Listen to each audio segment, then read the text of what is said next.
Alfred Hitchcock was the so-called Master of Suspense. From the 1930s through the 1960s, he directed dozens of films, mostly in the murder mystery, psychological horror, or spy drama genres, and worked with some of Hollywood's biggest stars to create masterpieces that continue to feel relevant more than half a century later. So join the great pop culture debate as we attempt to name the best Alfred Hitchcock film. I'm renowned for my terrible sense of direction, so when I tried going north by northwest, I somehow ended up in Miami. I'm your host, Eric Resniak. Please welcome my panelists for this episode. First up, just like Jimmy Stewart, he's a nosy neighbor who always forgets to double lock his door. Is the return of David Silbert. Oh no, the joke's on me because my door actually only has one lock. Uh-oh. There you go. And that's relatable content, David, because my rear window is always cracked. Next, he's a panelist notorious for reading Wikipedia and winging an argument. It's Jim Zadzik. Yeah, I'm basically the man who knew too much, minus the knew too much part. Yeah. But this time I actually prepared. I read a whole book. A whole book? How unexpected. It's a twist of which Hitchcock would approve. Next, he's a man whose MacGuffin is the most important thing in all of his movies. It's John Higgins. The MacGuffin is my penis. John, we have been a terrible influence on you. I am so sorry. And finally, please welcome back Carissa Kloss. Carissa, how do you avoid getting murdered in a hotel room? Well, Eric, the secret is I never shower alone. Ooh, that leads to a different kind of screaming. And up in the producer booth, we have Curtis Creekmore, the definition of an icy blonde. And I mean that literally as we are recording this in the middle of a blizzard. And with the introductions out of the way, let's grab this episode's bracket from greatpopculturedebate.com and get into our suspenseful 16. First up, the panel has unanimously decided to move forward ultimate number 1 seed Psycho from 1960, meaning that 4 seed Shadow of a Doubt from 1943 is conclusively out of our bracket. So we'll be moving Psycho into round 2. Next, another unanimous decision by our panel, as 2 seed Strangers on a Train from 1951 is about to become more renowned in our bracket than 3 seed Notorious from 1946. But I did want to speak about Notorious before it goes out in infamy. So it's honestly shocking that Notorious is getting bounced this early to me. It was critically and commercially successful. It's one of most, I think, Hitchcock's more fun films. The cast is epic, with Cary Grant and Ingrid Bergman as the lead, and classic horror star Claude Rains giving us a charismatic villain. So with that being said, we will be moving Strangers on a Train into round 2. Next, the majority of the panel is on course to push 1 seed espionage thriller North by Northwest from 1959 into the Elite 8. But John has his doubts and thinks that 4 seed Suspicion from 1941 might secretly be a better pick. John, lay out your proof for suspicion. Carissa, tell us why your compass is fixed on North by Northwest. John, please go first. So after this film's popularity, Hitchcock's name started to appear before the credits, and Joan Fontaine won an Oscar for it for Best Actress. I got to admit, I'd never seen this movie before, and I loved it. I thought it was brilliant. In this movie, Cary Grant actually acts. Because later on in his career, including North by Northwest, he just is Cary Grant. Yeah. It's sort of like what George Clooney's doing it's now. It's exactly what George Clooney is fully photocopying the Cary Grant playbook. Let's just be very clear about that. Yes, go on. So I like the depth that he brought to the role. Loved Joan Fontaine. And there's a shot in this where Cary Grant the husband is bringing up a glass of milk up a staircase to his wife. At nighttime, she's in bed. And it is the most chilling walk up a staircase with a glass of milk that you'll ever see. It's great. And the lighting on the glass of milk, it sounds weird. The lighting on the glass of milk is something special. Now I'm suspicious about this glass of milk, and I'm desperate to find out what it is about. Good job, Master of Suspense, John Higgins. Carissa, talk to us about North by Northwest. North by Northwest is so, so fun. I had such a good time on my rewatch. It's from 1959. It is very Bond-esque. The cameo happens very early for Hitchcock. It happens during the opening credits. A bus door closes right in his face, right when his name shows up. So he's hitting on all cylinders from the very beginning. It's a spy thriller. Cary Grant. He wears a gray suit that is renowned as like the best suit in film. I did not even know this, but it is. And it's so quintessentially Hitchcock. The basic storyline is a man is a mistaken identity, and he's trying to prove that that's not the case. And the only people who know that that's actually true are the authorities, for whom they don't want him to be outed as not the spy because they're trying to protect their actual spy. And so they just throw him to the wolves. And it's like there's this crazy series of events. This movie is so iconic. It has the crop duster scene. Yep. Like, come on. And also, like, then they're hanging off Mount Rushmore in the climax. Like, it is just so good. Like, we go, northwest-ish in the course of the film, and it's just we hit so many action movie tropes that weren't really tropes at this time. This is just like such a great thriller, and and the colors are so lush and bright, and it's so American. And yeah, I just loved it. Okay, David, is it going to be North by Northwest for you, or is it going to be Suspicion? I'm still going to keep my favorite Hitchcock film, under wraps until later. But whenever there's a film that I think of breaking out, for someone who's new to Hitchcock, North by Northwest is near the top of the list because of that thriller, like always, like forward momentum. It's one of the faster paced films in his arsenal. So for that, I got to go with North by Northwest. Great. Jim, is it going to be Suspicion or North by Northwest? I'm going to agree that I think that's the one that comes to mind as one of the maybe top four for Hitchcock. So I want to move forward North by Northwest. All right. Well, John, I'm sorry if you're going to be crying over spilled milk down a staircase at this point, but we will be moving North by Northwest into the Elite Eight. Next, it's another 3-1 decision as the bulk of the panel is hanging on the telephone and 2-seed Dial M for Murder from 1954, while John is trying to secure a repeat appearance for 3-seed The Lady Vanishes from 1938. Jim, be a smooth operator as you try to connect us with Dial M for Murder. John, please go first defending Lady. I saw this in an actual theater in the early 1970s. And I still have an irrational fear of writing my name on the inside of a train window. My takeaway now is so many sex jokes. You wouldn't be blamed for thinking that this was a light-hearted romp right up until the time that the street singer sort of snuffs it under the window. But I'm thinking that this is a really strong film. It's tight, it's taut, it's very well paced, it's very lighthearted in many ways. Hitchcock won Best Director of 1938 from the New York Film Critics Association, which is something that got him to have sort of leverage to move to Hollywood, which is something he'd been wanting to do for a few years. The entire movie was shot on a 90-foot soundstage. The entire movie. They use miniatures. They use rear projection, which Hitchcock loved to do. But that's pretty impressive. Dame Mae Whitty as Miss Froy. Adorable. I'll leave it there. I just think she's great. And Basil Radford and Naughton Wayne as Charters and Caldecott, the two cricket fans that tear up the joint at the beginning. So kind of disjointed thoughts about Lady Vanishes, but again, I just thought a real simple movie. Love the music motif in it, and it's funny, but then it gets you. Awesome, thank you, Jim. Talk to us about Dial M for Murder. Well, let's check the Hitchcock tropes. We got a perfect murder gone wrong. We've got a confined space suspense, moral inversion, the respectable husband as the villain. Another thing that's interesting about this film is that it was shot in 3D, which, unlike some later films that we'll eventually talk about after this, that were using a stunt in some way as part of the film, this was something kind of put on him and annoyed him to some extent that the studio was saying, let's use this 3D camera, let's incorporate 3D. But this is a great film. It's a purest, like, clockwork suspense machine. Like, certain things are happening along the way, building and building and building.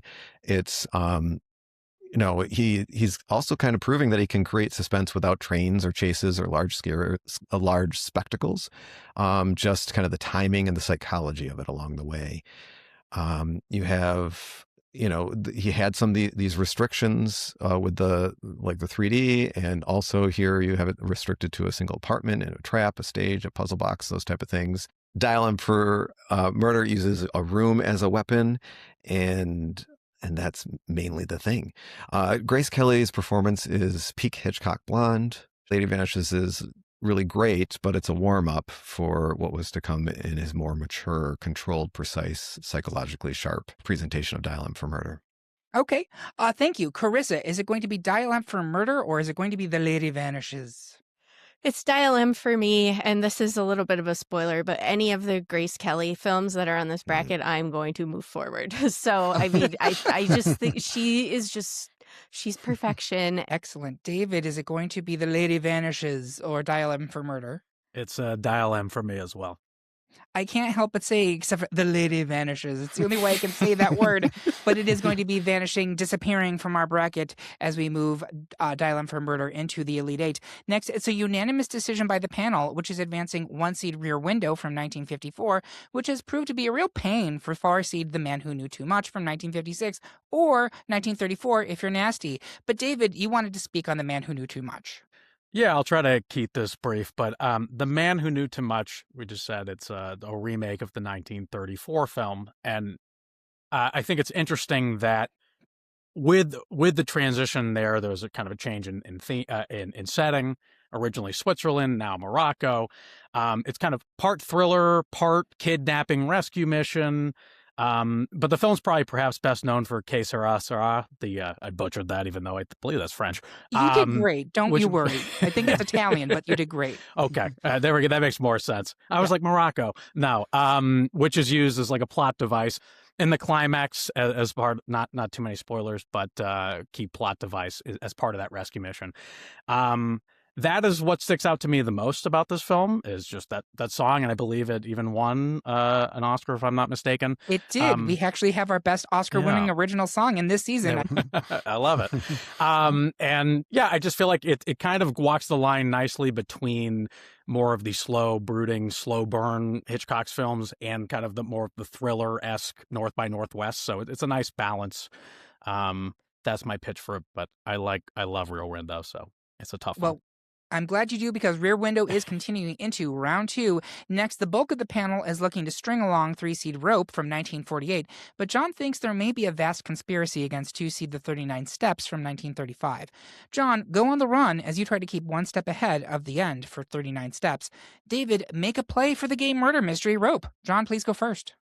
This is the first Hitchcock movie I ever saw. My father took me to see it, again, a familial thing, at a movie theater when I was probably 12 or so years old. And when the villain holds up his hand, I may have peed my pants a little bit. It was a movie. It was a moment that still sticks with me. Like Lady Vanishes, that I just spoke about, which was made a few years later than this one. Very taut, very tight. Great characters, great interplay, great dialogue. It snaps. Hitchcock has said that this is the first movie that he took an average man and put him into extraordinary circumstances. I should have started by saying this is the oldest movie in our bracket. And also he said that Madeleine Carroll, the female lead, was the first Hitchcock blonde. So he said established a lot of stuff here. And at this point, Hitchcock was getting more and more raves from U.S. critics. Again, he was making movies in his homeland of Britain at the time. This is when the Master of Suspense moniker started to sort of take hold.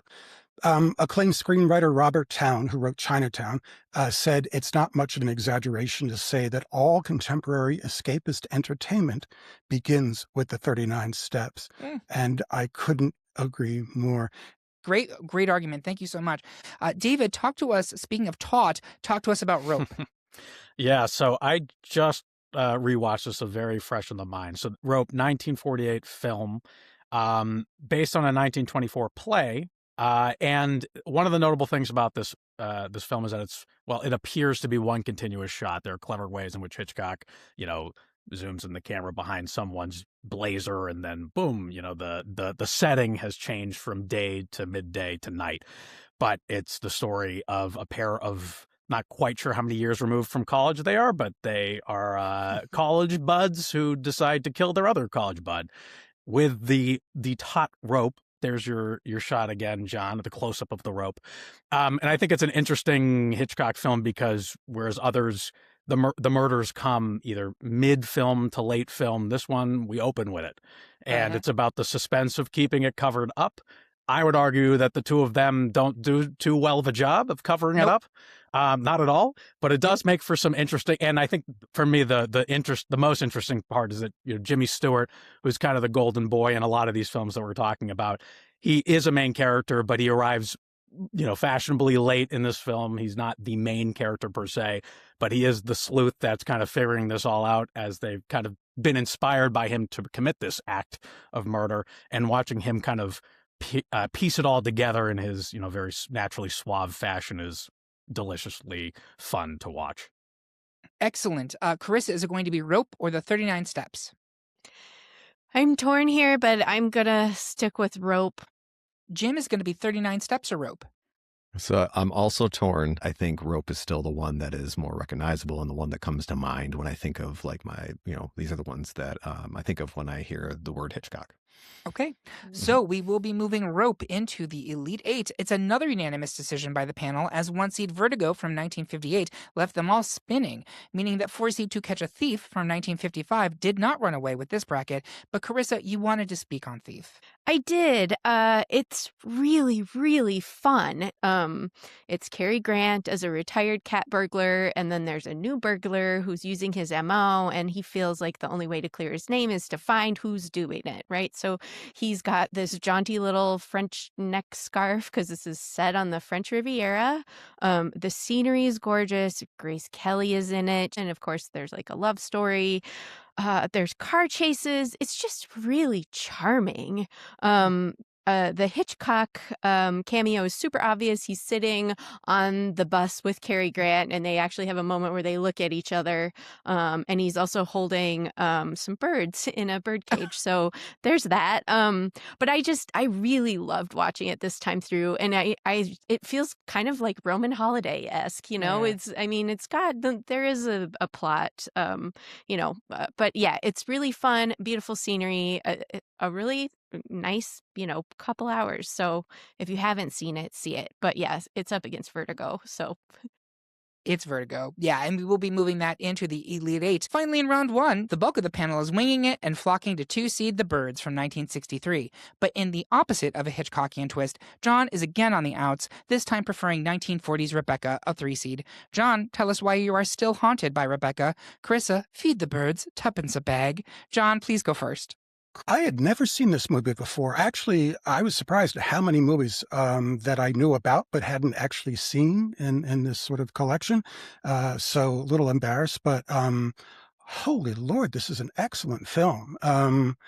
Not just because Laurence Olivier is in it and he always brings it, and Joan Fontaine also, again, who had won Best Actress in another Hitchcock movie. But one of the main characters of the movie is a mansion. Another main character of the movie is Rebecca. Rebecca doesn't exist. Rebecca's dead, has died. She isn't in the film, but her presence is so strong that she might as well be. And I just thought that everybody played that sort of haunting, oppression, visitation kind of thing so very, very well from different angles. Laurence Olivier and Joan Fontaine, they're great, but in many ways it's Judith Anderson as Mrs. Danvers, or can we say Frau Blucher, steals the film. It's the only Hitchcock film to win Best Picture. It also won Best Black and White Cinematography that year, and it was nominated for 9 other Oscars, so it was incredibly well received. On a lighter note, it was produced by David O. Selznick. Selznick and Hitch did not get along at all. So if you think about what the murderer Raymond Burr, spoiler alert, in Rear Window, he was made up to look like David O. Selznick intentionally. And the O in David O. Selznick means nothing. Selznick made it up. The O in Cary Grant's character, North by Northwest, means nothing. He made it up. So a couple of digs from Hitchcock to his producer. We love pettiness. It's our signature color. Thank you very much, John. Carissa, talk to us about The Birds. The Birds is from 1963, and it was Tippi Hedren's film debut. Her first film was this. It's considered a natural horror or a natural thriller because the overwhelming, diabolical force is birds in the atmosphere, and it's not even a specific kind of bird. Like, it starts with seagulls, but then there's sparrows and there's crows, ravens, and it just this film, it's probably the first Hitchcock that I saw. I definitely saw it as a kid, and I also, as a kid, went to Universal Studios, and there was a whole Hitchcock exhibit, and part of it was they showed you scenes from the birds that they filmed in 3D. And when I tell you, it was terrifying. It was terrifying. You're like in that diner scene, you know, where the birds just start like flying around and hitting the windows, and it was so scary. So that also made an impression. But this film is just iconic. You've got the phone booth scene where Tippi Hedren is getting attacked. There's some really like scary zoom in stuff that he used to do with corpses. There's just so much like slow build dread in this film, and the soundtrack is super sparse. Like, it's mostly natural noises and bird noises. So there's nothing to really signal things to you that something's going to happen and then it'll be okay. It's the atmosphere and the slow build and the dread and the fact that the enemy is just so, hard to finger. I don't know. There's something about this movie that gets me every time. So I'm with the birds here. Thank you so much, Carissa. Is it going to be The Birds or Rebecca Jim Zadzik? Well, I don't know if Birds is going to go all the way to being the best Hitchcock film, but it is the one that we've shown the kids already. And I think it's a mixture of making me kind of laugh and enjoy it. You know, at repeat viewings, you get the subtext or the mystery of like, why is this happening? And there's no answers there, but there's little hints to things that might be possibly. So The Birds for me. David Silbert, is it going to be The Birds or Rebecca? Well, I think shower scene and Psycho aside, I think The Birds is the Hitchcock film whose like general imagery stays in my mind the most. Like that phone booth scene alone is just so iconic. So it's such a great film. I got to go with The Birds. All right, so The Birds will continue into the Elite Eight, and that's the end of round one. We're going to take a quick break to go crop dusting with Cary Grant. Our version is lethal too. We'll be right back. Hello, hello, hello, listeners. We hope you're enjoying this week's episode. If you've ever wondered how we landed on the 16 finalists in our brackets, head over to our website, greatpopculturedebate.com. That's where you'll find our public polls for upcoming topics, and your votes decide what we will debate next. While you're there, be sure to check out the listener bracket for this episode so you can play along at home. You can also explore related episodes like Best Classic Hollywood Star, Best Horror Film Franchise, Worst Film Sequel, all available right now. And don't forget about Patreon. Our supporters get access to exclusive episodes, two available at all times with new Patreon-only episodes dropping twice a year. Visit patreon.com/greatpopculturedebate to sign up and listen to Best Oscar-winning Original Song and Best Legion of Superheroes member today. We also have a weekly newsletter packed with updates on movies, TV, music, video games, and more. Just head to the section of our website and sign up today. Thanks so much for listening. Make sure you subscribe so you never miss an episode. And once again, visit greatpopculturedebate.com for upcoming polls, TV recaps, and tons of additional bonus content. We'll be right back after this. And we are back for round two of our Best Alfred Hitchcock Film debate. Before we get into the Elite Eight, I want my panelists to share some of their other projects. David Silbert, you have a whole other podcast and website and has nothing to do with any of this. Why don't you tell us about it?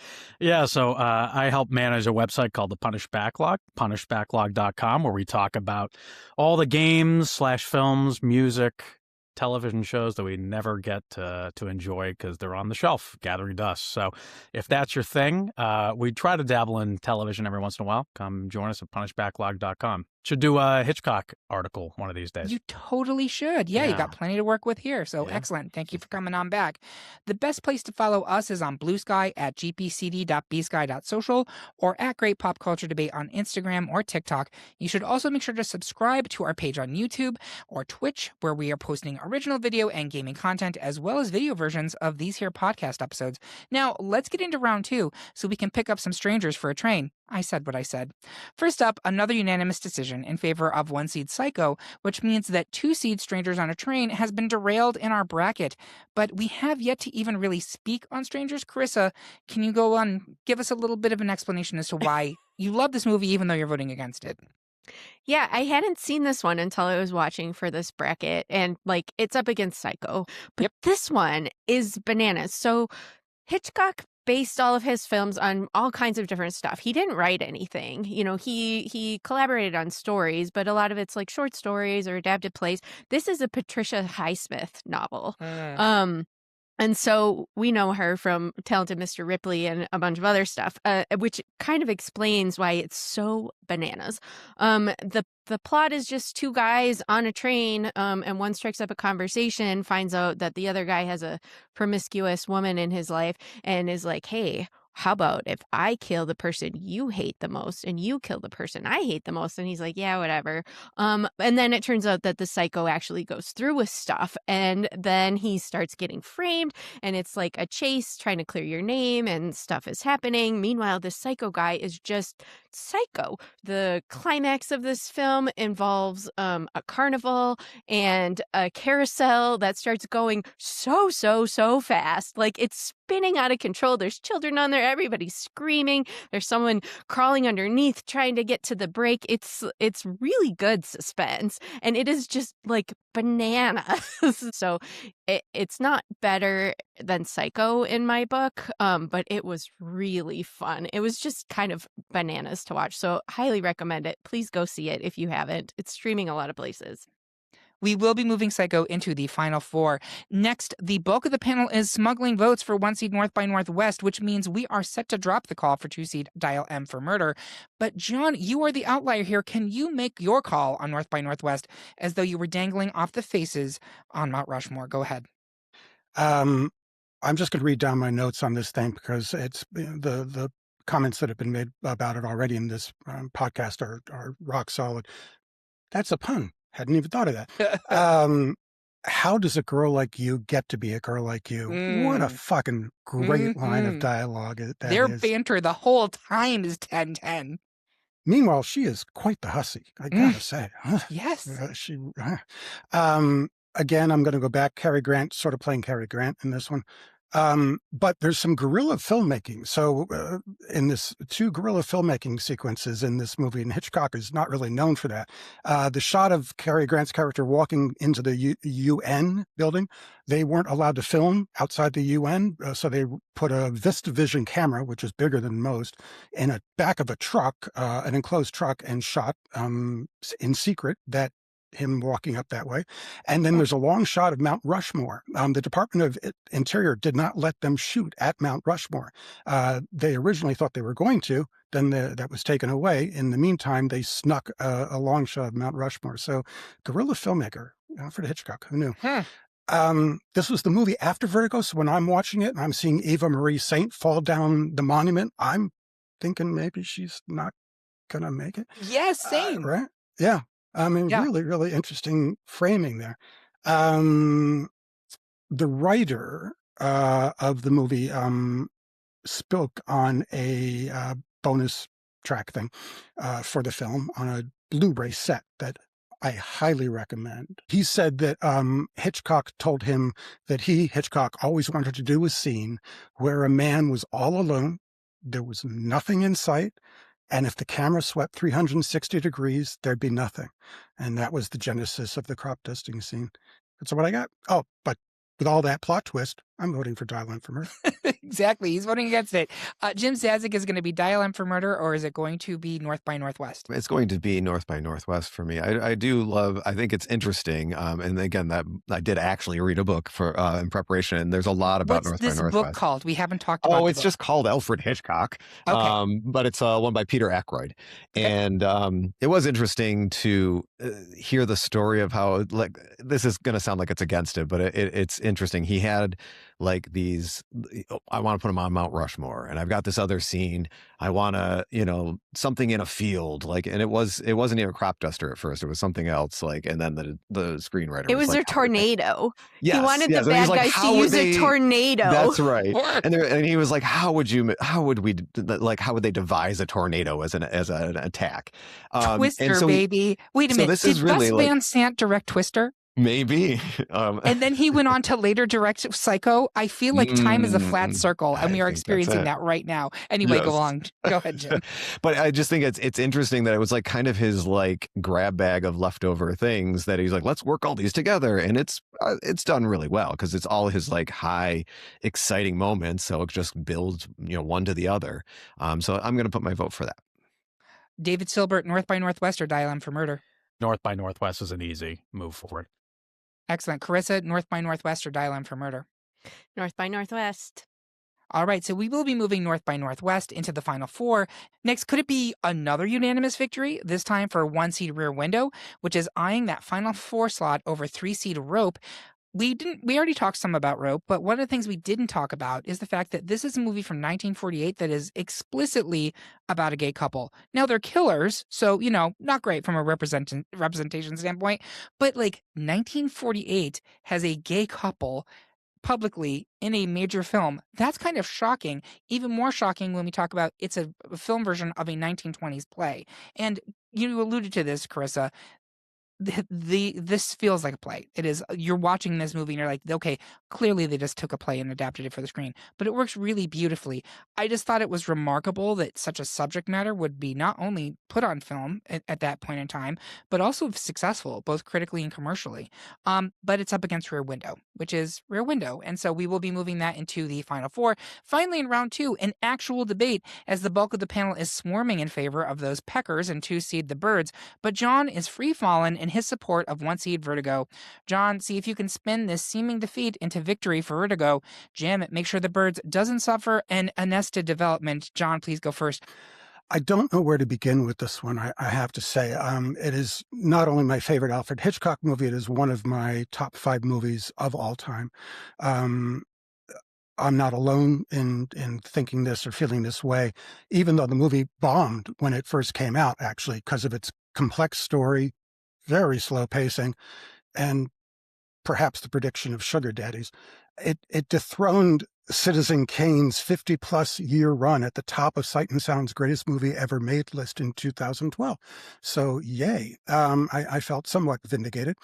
I have never seen this movie in a movie theater, which I don't know why. My go-to for this is the amazing restored version that is on this great Blu-ray collection of 5 of Hitchcock's classic movies, with how many hours? Like 15 hours of bonus content, all the making ofs. So I think it's just called the Alfred Hitchcock Collection, but well worth a spin. So this is up against the birds. Why is it better than the birds? What do I love? What do I really love about this movie? Fuck if I know. Except Kim Novak. Oh, damn. But the fact that I can't really pin down why it affects me so much is sort of the whole point. It's a dream, right? It's a tone poem. It's a bizarre love letter to San Francisco. It's mesmerizing. It's unsettling. It's complex. It's heartbreaking. It's also Hitchcock's most personal film. I could go on for hours about this. I think it's a masterpiece. I'll just close by saying that the next time this plays at my local art house cinema, I'm going, and you're just going to have to drag me out of there. I can't wait. Tremendous film. Excellent. Jim, talk to us about The Birds. Like I mentioned earlier, Birds is there's mystery there of like, why is this happening? Hitchcock loved taking the familiar and making it terrifying, and that The Birds does a wonderful job of that. There are technical breakthroughs. While there's some shots that might, like I said, might make me kind of laugh, but it was a technical breakthrough at the time. The optical effects were revolutionary. Maybe it's about social breakdown. The dining scene is one of Hitchcock's best ensemble sequences, and I love the going from the schoolhouse, down. It's such a great sense of panic and blame. This kind of sense of danger that is in the quiet. Like Krista said earlier, there's like that limited score. There's not much explanation. There's no motive. It's just the image and the sound and like what would what would you do in this situation kind of feeling that the film makes. And I think that's why it's so memorable, right? And why we might have it up there above the others. But when I really think about Hitchcock, what I enjoyed the most was, and maybe this is an advertisement for any of these films you haven't heard of or haven't seen. Don't just go watch them, but actually try to, do some film analysis or go watch YouTube videos of people analyzing it or read about it, because that's the real fun of Hitchcock, I think, is pulling out those, what he's doing with the camera, what, like you mentioned, how Vertigo really like represents his internal, some of his internal struggles that we see in some of the other films, as well as his own personal life. So that I think, honestly, I'm going to change, even though I love the birds and I've shown my kids the birds, I think Vertigo is the one that should move forward, in my opinion. Okay, David Silbert. It's a twist, much like Hitchcock would provide himself. Is it going to be The Birds or is it going to be Vertigo? Yeah. So one thing, it's funny, John, that you mentioned that you haven't seen Vertigo in your local theater. I actually had the pleasure of seeing it recently at my local cinema. Shout out Somerville Theater in Somerville, Massachusetts, on like 70 millimeter or whatever. And I think, unfortunately, I remember loving this film when I was younger, and then rewatching it at the theater where you can't, pause the film or get up and grab a snack. That slow pace really I got hung up on that. And I think the beauty of Hitchcock is that that's like a point in time for me. Like, these are classics at the end of the day. It feels almost like splitting hairs, and like, who knows, down the line, a rewatch and I might be back in my, good graces. But I feel like The Birds is a film that continues to grip me from beginning to end. So I'm sticking with The Birds. Okay, Carissa Kloss, is it going to be The Birds or Vertigo? And I'm going to point out, you actually are the deciding vote here, because The Birds is a 2 seed and Vertigo is a 1 seed. So if you vote for one or the other, it will continue. No pressure. You are our Hitchcock so happy blonde I for did the this moment. Well, It it's so can't interesting. possibly matter to you. It's so interesting because like film people love Vertigo, right? Sight and Sound thinks this is like the best, and it's amazing. And it, like, watching it, the colors and the camera work, but also we haven't talked about the opening credits, right? Like, this was the first one with like the really dynamic type, and I love all of that about it, but the pacing always got me, and also just like the plot, like him remaking this woman in the image of the woman that she also already maybe kind of tried, like, and it can't possibly matter to you as a woman. Like, that is incredibly frustrating for me to watch. Like, I don't willingly put myself through that if I don't have to, So I'm gonna stick with The Birds here, mostly from a nostalgic thing, and also I've seen it more, so. Since Jim changed his vote, actually, it is Vertigo, because Vertigo is the 1 seed, and we have 2 1 seeds versus 2 seeds. So All right, Vertigo I have one more thing. Okay. If you haven't seen the SNL sketch with Kate McKinnon and you've seen Birds, you need to go watch that. Okay, it's hilarious. Duly noted. With that being said, we are going to move Vertigo into the final 4. And with that, we have our final 4. We're going to take a quick break to work through some of our mommy issues with Norman Bates. We'll be right back. And we are back with the final 4 of our best Alfred Hitchcock film debate. Let's take a look at what we have. It's 1 seed Psycho versus 1 seed North by Northwest, 1 seed Rear Window versus 1 seed Vertigo. This is, as we kind of alluded to before, the core 4 of Hitchcock. It is kind of surprising that The Birds isn't here. I think it is among his best known, but it is also a movie in which birds just say, you know what, fuck these humans, and just start pecking out their eyes. But that being said, what a memorable film. So it's Psycho versus North by Northwest. I'm going to start at the top of our group with David Silbert. Where are you going here? Yeah, so I'm going with maybe surprise, I'm going with Psycho. And one of the things I forgot to say in the previous round was that this is the second Hitchcock film that I also got to see at my local theater for the first time, mind you. I'd never seen Psycho before. It was kind of baffling. And I know I went with my partner. She had seen it before. And it just hooked me immediately. And I think one of the things, obviously, the shower scene, iconic. But one of the things I didn't realize is how much buildup there is to get there and how much more of the film is after. And I think that the placement of that within the context of the story, and I know it's based on a 1959 book, I believe, right? But what happens before and after is, I think, all the fun, right? It's like we got to one climax, but the story's just beginning. So Yeah. it's such a fantastic film. Yeah, we haven't really talked about Psycho at all, which is a shame, but I'm sure we're going to make up for that Yeah. now. But it was genuinely shocking at the time. Like, your leading lady, your selling point for the film. For us, it's Drew Barrymore in the original Scream, right? It comes from Psycho, where like, wait, she's in the middle of the poster, now she's dead? Yes. I'm going to move on to Jim. Is it going to be Psycho, or is it going to be North by Northwest for you? Well, I think we talked a lot about North by Northwest, and I think there are a lot of great aspects to that. Again, we haven't talked a lot about Psycho. I think Psycho is really interesting that it was Hitchcock looking at some B movies and like a change in film, and he's like, you know what, I can do that. I could make that, you know, a stunt, make it a surprise, make it shocking, but still get approved. There's a lot of those things that he was looking at the change in the time, and said, oh, I see, like, you know, like the like, it was like The Fog or The Blob, or, you know, those type of B movies, and saying like a lot of teens are going out to see this and like to be shocked. And so it's really ramping up that side of his type of filmmaking, and getting you into it. It's all about building up to it.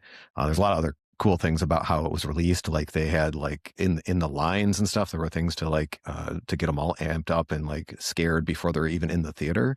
And so a lot of that thought about the release was even kind of an interesting dive too. Cool. So, Psycho, yeah. Awesome. John Higgins, is it going to be Psycho or North by Northwest? Yeah, Psycho for me. Great film. It looks just amazing. This is the OG spoiler warning movie. Yeah. Alfred Hitchcock created a campaign, a public campaign, saying you cannot get in once the movie has started. Told all the theater owners, nope. And when you see the movie, do not tell anything about the movie, especially the end, to people, anybody who hasn't seen the movie. Brilliant work. Yeah, for sure. So I'm assuming you're voting for Psycho. You bet. Carissa Claus, Psycho or North by Northwest? Yeah, it's Psycho for me here because, as I said when I was talking about North by Northwest, I think that film is kind of Bond-esque. But like with Psycho, we literally have another Psycho. Gus Van Sant in the late 90s did a shot-for-shot remake, and that movie is bad. Yeah. It is so it's so bad. It's bad, but it's exactly the same. And I think that's just even more to say, like, Hitchcock knew how to do it, and he knew how to do it well. And like, I'd seen it a bunch of times. I loved it. I thought I was in for Anne Heche and Gus Van Sant, and let's see and Julianne Moore. Like, come on. And it's awful. And so I think that's even more of a, you know, a case for Psycho being so great. But another thing is that there is a fantastic documentary called 7852 about only the making of the shower scene. It was 78 shots in 52 seconds.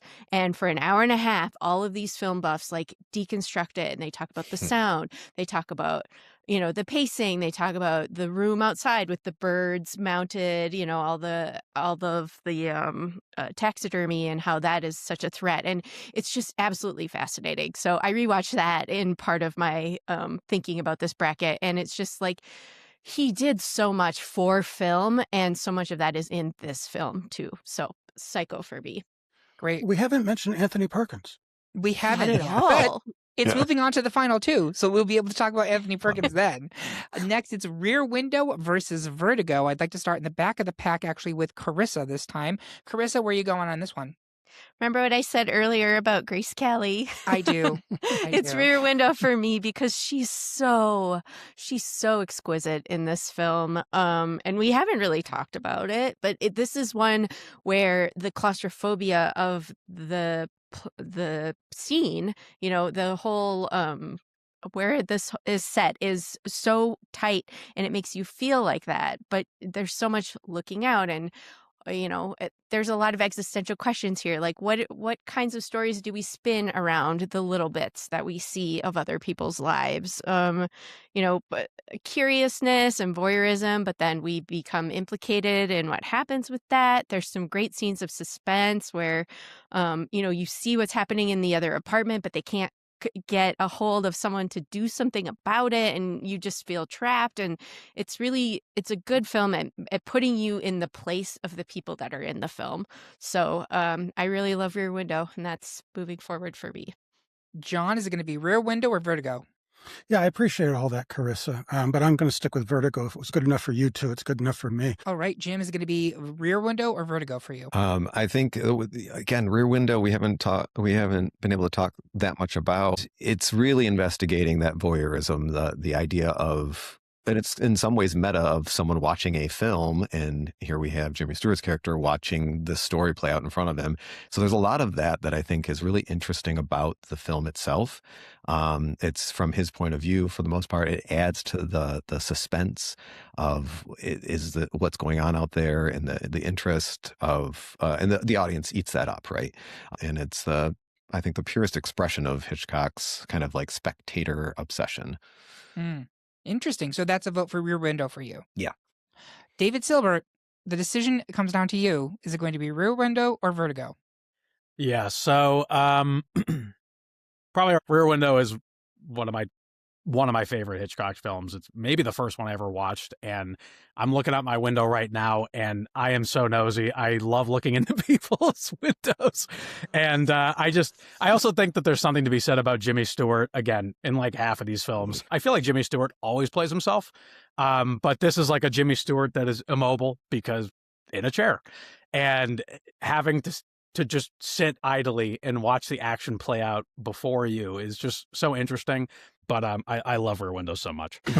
So you have Jimmy Stewart on Jimmy Stewart violence in this matchup because he's actually in both of these movies. And he actually both has like a disability or some type of a condition in both of these movies.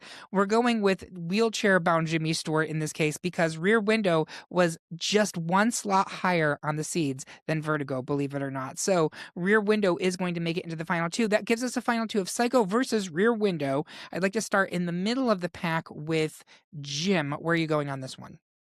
Oh, this is a tough one.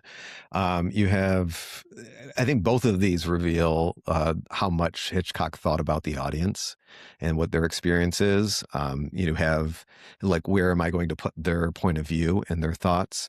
How am I going to lead them in this film? Because again, like we mentioned, with Rear Window, you're in Jimmy Stewart's character, you're looking at the events. It's as if you're experiencing that as well. With Psycho, he does something a little different where he's putting you inside like the shower scene. It's from the murderer's point of view.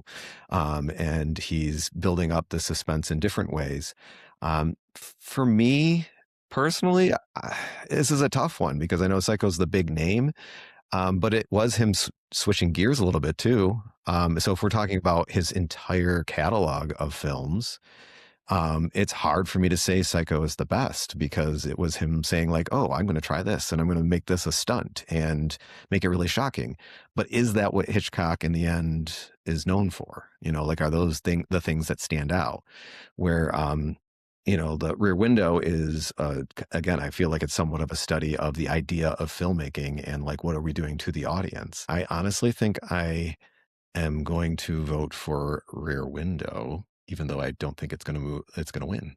Oh, let's find out. The Master of Suspense. John Higgins, is it going to be Rear Window or Psycho for you? I'm stuck as well. It's a very good question. I enjoyed myself more this time around watching Psycho. So that's where I'm going to vote.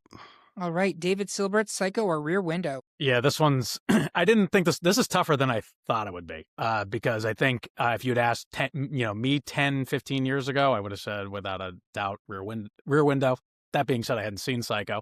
And then when I saw it, I'm like, it's something special. And I think one of the things about Psycho that I see so many shades of it in other films, more modern films. Like I see kind of the bathroom scene in Psycho, and then I see The Shining, or I see Bates, and then I see Hannibal Lecter in Silence of the Lambs. Like I see so much, and of course, arguably the original Scream Queen, and then every slasher film under the sun. Right? There's so many ways that you can slice and dice Psycho and see it in kind of modern horror.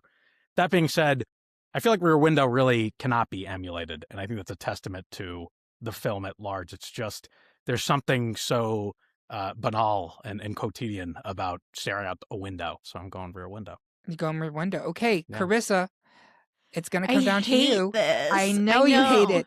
This is why I'm so glad I'm not judging this episode. I'm just hosting it. Is it going to be Psycho or Rear Window for you? Is Grace Kelly in Psycho? I forget. I don't believe she is. She's not. I'm so torn because, like, watching Psycho, I thought, like, that would have been my first maybe obvious. Like, it feels like it's the obvious pick, right? It maybe is his most famous in, like, general pop culture. And rewatching it, and then rewatching the documentary about just the shower scene, which is 52 seconds of film. Like, that's bananas. And it took a week to shoot or whatever. It's just like there's so much art in here, and I found it so enjoyable, and you don't know where it's going. Whereas I feel like Rear Window is a little bit more, you can kind of foresee stuff. But Psycho, like halfway through, like the money just, it just gets thrown in the lake. Like the money that she, the MacGuffin just disappears, and nobody knows. And you're, as the viewer, you're like, oh, this is the whole reason for all the things. But I don't know. I think the film that I enjoy the most and have seen the most is Rear Window. So that it's not a complete split decision, I'm going to cast my final vote there. I appreciate that you did not leave it as a split I decision, couldn't, because I was not going to have a draw for this. That gives us 3 for Rear Window and 1 for Psycho. I think we will all agree that these are 2 amazing films, and they are very different in a lot of different ways, and both of them have long-term implications for cinema overall and say a lot about not just movie making but the viewing public. And it is fascinating that you had someone doing this 60 plus years ago and it still stands. That is really remarkable. And for all of his faults, all of his foibles, all the things that he is critical of, like, let's be very candid, Alfred Hitchcock would not be able to work in a modern filmmaking society. He would not. But for all of that, he had tremendous impacts that are still very real. So there you have it, folks. Our pick for the best Alfred Hitchcock film is Rear Window. Do you agree? Are you waiting for some shocking twist ending? Tell us how you really feel by leaving a comment on this episode at greatpopculturedebate.com, or find us on Blue Sky, TikTok, or Instagram. While you're there, make sure you subscribe and follow the podcast so you can hear about what new debates are coming soon, vote in open polls, and even decide which topics we tackle next. I want to thank you to my panel. I think I'll hold off on replacing you with lookalikes and an elaborate murder plot involving an acrophobic patsy, at least for now. And thank you for listening. If you loved what you heard, please consider supporting us on Patreon, where you can get even more exclusive content and get episodes a whole day early. We hope you have a good one. And remember, everyone is entitled to their wrong opinions. Oh God, the birds are coming back for their revenge. Everyone shield your eyes. Oh.